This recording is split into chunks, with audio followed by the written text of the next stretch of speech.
12:30 now, and I'm very excited here to introduce you to Donnie MacNicol, who is sitting here waiting to be given a chance to talk, because I'm going to be blethering on for a few minutes here, because I want to give you some context about Thursdays with Penny. So some of you know Thomas and I from possibly back to 1998 or before, when we were business people, and in 98 we started Academy. And so that means 22 years we've been supporting and talking to experts. And we started Academy and we flooded it with experts. And it was really interesting because people used to say to Thomas and I, and they still do all the time, who do you know and could recommend? And the challenge for us is, you know, ethically, you can't really recommend someone unless you know that they are skilled and have witnessed it or experienced it yourself. And B, if you actually like the person and know their values and ethics that sits behind them. And to Thomas and I, that's very important. That's why we've always talked about friendship in business. Because I think if you like someone and they like someone, you're in a good chance of it being a good person to know. So we've known Donnie MacNicol for over 15 years. And it's with great pride that he is a mastermind in our mastermind group. And in there we can witness all of his skills and his attitudes as a person, and be able to say, this is a great person for you to be able to talk to. Now, if I was to give an umbrella word to Donnie, which he might try and throw back at me a bit, is about project management. Project management is really important. Donnie is the complex change catalyst, and I'm going to talk to him in a minute about that. All of us have to do project management all the time. We always have to be planning and thinking about our resources and the people involved in it. And I think one of the things that differentiates when I look at business owners, people who are innovating and moving their business forward, feeling in control of it, it is how well they run it and project manage new things. And a lot of it is around change. And if there was ever a time that change is at the top of all of our agendas, it's now. So if you're just tuning in now, I'm talking to Donnie, and I'm going to be talking to him about how do we manage change, and this fantastic subject around the human dimension of it. So Donnie, I said we've known him 15 years, works in private sector, works with small businesses, works in government, has some incredible projects, is also the most phenomenally connected person in that sector. So, and we love him because he's so energetic and innovative and caring. So Donnie, I've talked about you, but now is your chance for us all to hear from you, which is really the reason everybody's here. First of all, I would love to understand, where did this term, what does it mean, this complex change catalyst? Well, as you likely know, Penny, and please let me know if you can hear, if there's any issues with the sound. I've kind of struggled to try and capture what it is I do. So whether it's at a dinner party or bumping into somebody, unless you're in our relatively small world of big, complex program change stuff, it's quite hard to get across what it is. And I'll touch on that. And partly through you and various others thought, well, how do I boil this down? And the complex change catalyst came partly complex, whether you're a small business or a huge government program, everyone's context to complex is different, but it tends to always be that, or they wouldn't really ask me to get involved. Change, it's project, program, portfolio, change, transformation. So one word captures that. It's kind of any one of those are combinations. And then the catalyst is, it's usually I'm brought in to create a reaction. There's a business problem and something needs to happen. Somebody needs to figure out what it is, or make it, fix it, or energize and bring leaders and teams up. And so it's a kind of, the three words fell in. It's like one of those things. I thought I had another three words, and then I spoke to a mate in a walk 2 days ago, and he said, that's it. So it feels slightly strange calling myself the complex change catalyst, but I think it helps for people generally to get an idea of what it is I do. And thank you for that. Yeah, and you are incredibly passionate. I've been to some of your events and a delivery club, and you're so passionate about it. And you've worked in a number of sectors. You worked in Parliament, nuclear, retail space, even the digital studio, which is curious, and financial services, and also with small businesses that are innovating and creating change. Yeah. So I think let's get into some of the details. So for anybody who's just joining, or maybe is watching this video and hasn't had a chance to watch the previous video, which we're going to be sharing, where I introduced Donnie. Donnie is the complex change catalyst. And in this series of videos that I'm doing with Donnie, I wanted to really get under the bonnet of what complex change catalyst means, and also why is it so important to all of us in a period of change and where we've got so many businesses now innovating. So let me ask you, Donnie, the first thing I'm really curious about, what are the typical problems that you solve for business leaders when they come to you? Well, before I just directly answer that, I'd like to say I'm kind of blessed, and I'm busy getting text messages from people right now. I'm blessed with an amazing peer group. So what I do and the problems I solve are partly because of the peer group I have around me, members of the delivery club, which I've mentioned to you, and been able to hear from people that I typically work with, and then members of the Acumen 7 who've been invaluable and given me advice, and in these advisory board roles and helping companies. All of that together has helped build up my knowledge and expertise. So I'll give you an example of some of them. So working for a CIO, and the kind of broad issue was the level of focus that was being given to digital aspects on a multi-billion pounds program. Was it enough? Was it prioritized enough? Were the issues of focus on it and the resources targeted correctly?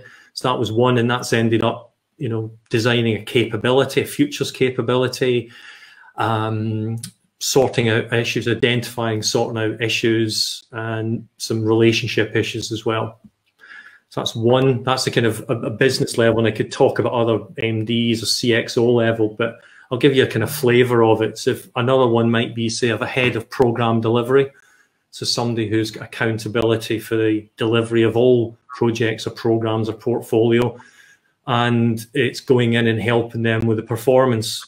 You know, why is that program suffering? Why are those two projects not working well together? So it's somebody that's got that overview of all of them, and there's an issue with performance and them, time, cost, delivery. Another example would be, say, of a very one specific program. So that's working with a word we use as sponsor or an SRO, and maybe working with them or the program director.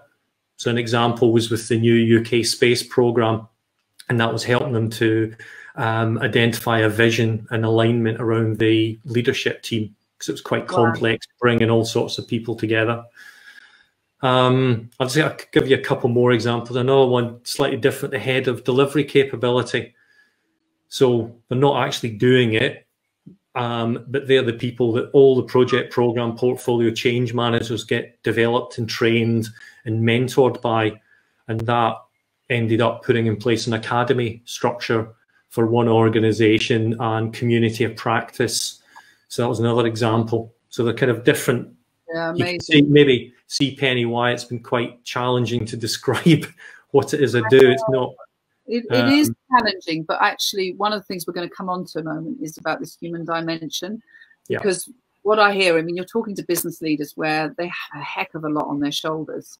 And therefore, this independent consultant who's got all this raft of experience and connections and empathy must be so powerful for them when they can have that independent person where they can, I imagine it must have an element of coaching. So I want to move on to that. So for anybody that's just joining us now, I'm just going to repeat again, because I know people come in at different times, or maybe you've just picked up this video that where we're talking to Donnie MacNicol and the complex change catalyst, and we're talking about really the delivery of complex things and how Donnie supports business leaders.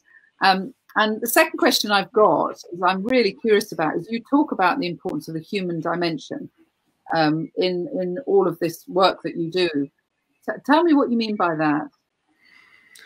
Yeah, well, I guess if I had to have a strap line underneath the complex change catalyst, it would be focusing in the human dimension to maximize certainty and value. So, and what I mean by the human dimension, even if I'm typically brought in to deal with what appears to be a technical or a strategic issue, nearly every time, I can't think of many where it isn't, there's been a personal or human issue below it.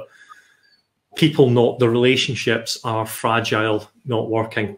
People's perceptions are different about whether something is or isn't successful. People who are not talking to each other and are ending up working in silos, and often our world of projects, programs cuts across. And I was on a call this morning with somebody where projects and programs cause lots of organizational relationship issues because they cut across. So that's the kind of root of it. Now, if that's the case, then it tends to be at three levels. You know, there's either the individual level, the team, or kind of cultural level. In the individual, it's maybe helping and supporting individual leaders to understand their own style and the approach and the impact that's having.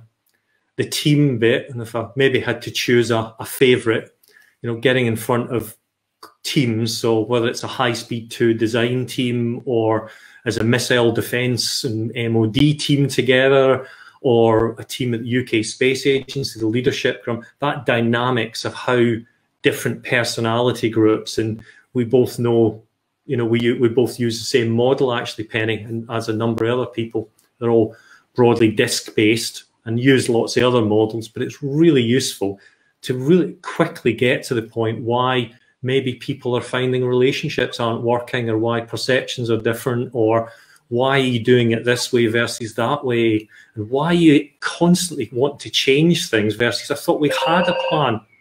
So the phone's going. I won't reach for that. It will stop in a moment. We're all working from home remotely. These things happen. So there are all of those, and unless, and sorry, maybe the final levels, the cultural. Yeah. Again, a call today, and it was the problems that this programs are having is a cultural one. They're experiencing something that the organisation is fragmented, doesn't easily collaborate, and isn't very centralised. But the programs are suffering because of that. They need to bring people together and make decisions. Yeah. But it's like an organisation-wide thing. It's not just to do with that program or transformation. So it's doing that, and I love engaging with people. And as I say, if I had to choose, if somebody could line up day by day different workshops with different teams and coming back week after week and seeing how they're getting on and working with them and so on, it'd be amazing. I think that, so as I said at the beginning when I introduced you, Thomas and I have known you for over 15 years, and we've known you inside individually and also watching you, observing you inside communities and the way you support people.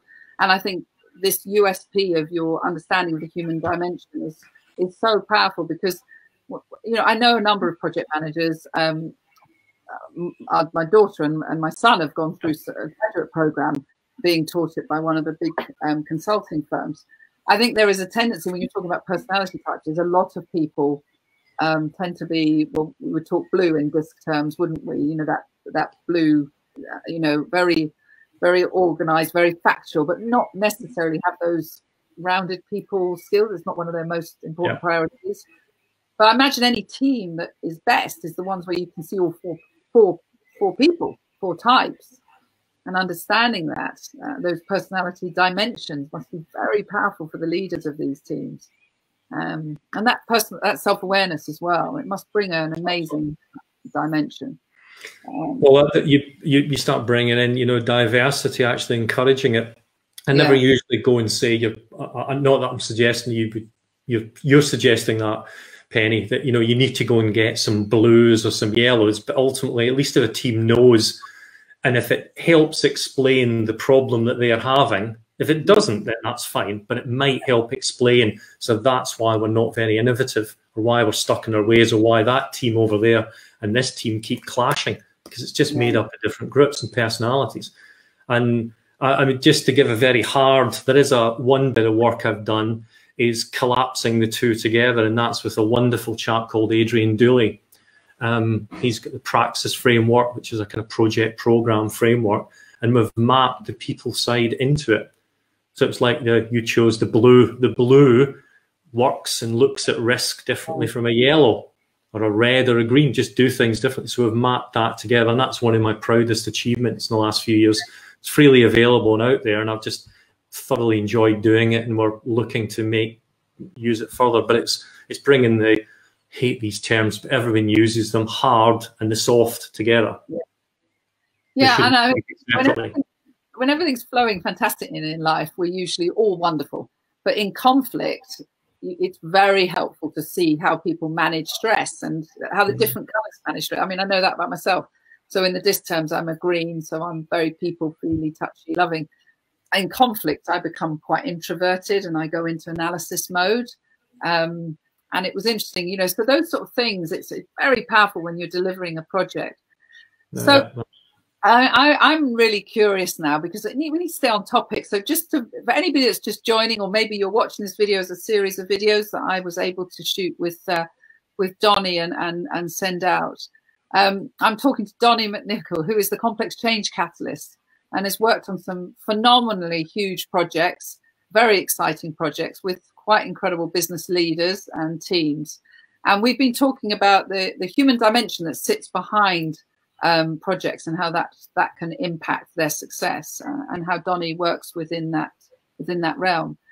But what I'm really curious about, because here we are, this video is being filmed in May 2020. We're going to look back at this and know that we were in some very interesting times in terms of change. And I'm really curious to know what you think COVID-19 is going to do to impact organizations around the change they're making and will have to make in the future, clearly. Well, actually, it's I had the opportunity to contribute to an Acumen 7 session earlier in the week, and it wasn't dissimilar topics. I can bring what I did for that to here, and the first one you could say is around trust.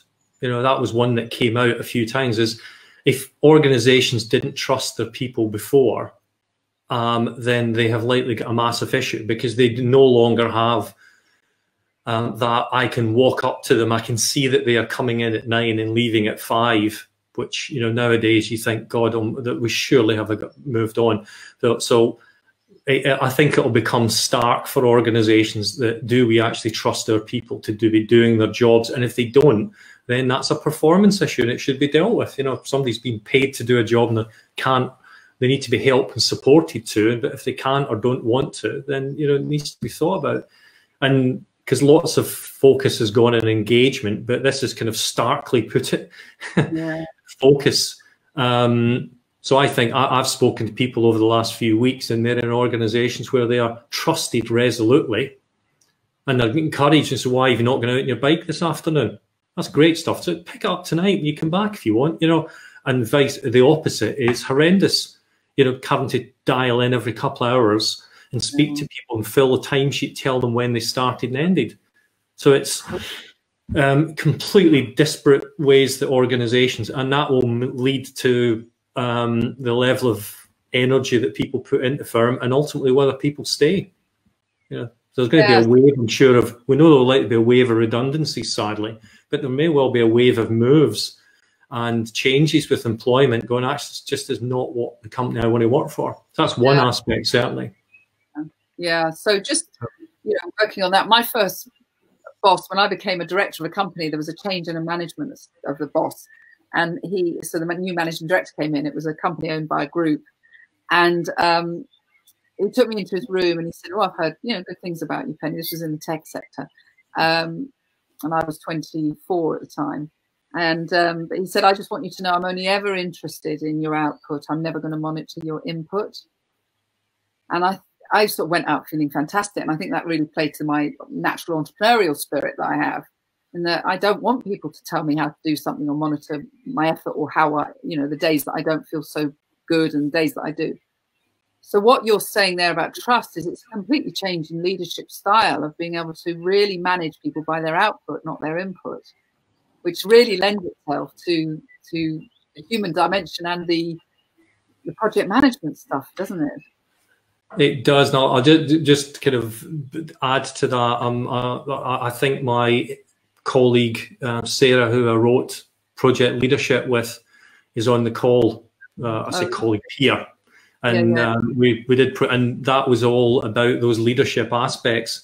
But yeah, I mean, I could wax lyrical for the next couple of hours about leadership. I mean, the other point I wanted to make, Penny, was around productivity, and this slightly linked is work I did a few years ago with a lovely lady called Liz Lee Kelly at Cranfield around organizational energy.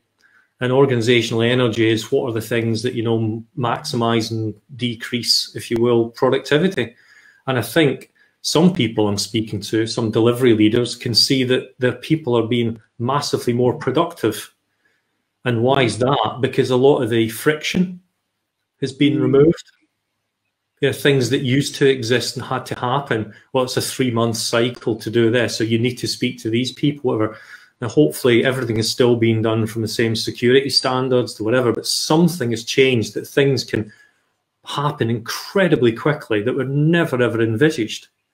So, you know, whether you call it removal of friction or adding lubrication, which was the term one of the Acumen 7 members used in an email yesterday, it's the same. I think organizations need to think long and hard before they go back to the old model, because they could actually continue being highly productive. Not everyone, by the way. Some organizations are suffering. You cannot easily do it because their culture was never set up to work like this. And so they've got a cultural challenge, but they're trying to do it remotely now. Yeah. And I feel for them. Yeah. So in terms of, you know, we go through the age of marketing, the age of sales, the age of finance. You know, it sounds to me like with all the change and the delivery leaders, your sector and the one that you certainly are an amazing thought leader within is going to become more and more relevant. I imagine there's people that might watch this in the future. And I know you've got the most phenomenal network, and I've seen it because when we started to say that we were going to be talking, I have never seen such amazing comments on LinkedIn and things when I promoted this. So your sector must be quite excited in a way, are you, about what's happening now and what will be needed? Is there a feeling of excitement? There is. I'll balance that with some very good friends. You know, there are also challenges because things have been stopped. So project programs, portfolios will be stopped, and there might be a new set of projects, programs, portfolios, transformations, because the world's just moved far, far faster. So there is a slight downside. There's no point going, hey, it's all wonderful. There are friends and people I know who have got concerns, but there's very few people that aren't really optimistic to think actually the rate of change has now been shown, that people's imagination, business leaders' imagination has been spurred to think, my God, if we can do that within 3 months and survive, what could we do if? So I think there'll be a lot more interesting and exciting changes coming, and I hope everyone who's commented on Facebook or LinkedIn and everyone, you know, I know her fantastic peer group, are going to do well out of it, and well out of it, you know, the good work in all senses of the phrase. But what you said earlier about the human dimension and the individual team and the culture, there is going to be undoubtedly cultural change, and I think that's where your human dimension and what you bring is so powerful. And I have absolutely loved this conversation, and I know the number of people that want to watch this video is so many. And for anybody that's only just joining it, we are going to be sharing it. We're going to be editing this video into 4 parts, which will be my introduction to Donnie and then the 3 questions that we posed. And obviously it's going to stay live on my Facebook page for forever, or not live, but will be archived there. Donnie, thank you so much. Oh, thank you. Really thoroughly enjoyed it. I loved it, and I know a lot of people that were looking forward to this will feel that you really did fulfill the promise. This is exactly what we wanted to hear today. So thank you so much, Donnie. Yeah, and thank you for everyone who's calling in live. I hope you had a good cup of tea or sandwich or sitting in the garden watching this. So thank you. All right, take care. I might see you out on our bikes as well. Absolutely. I look forward to it. Right. Bye, Penny. Bye-bye.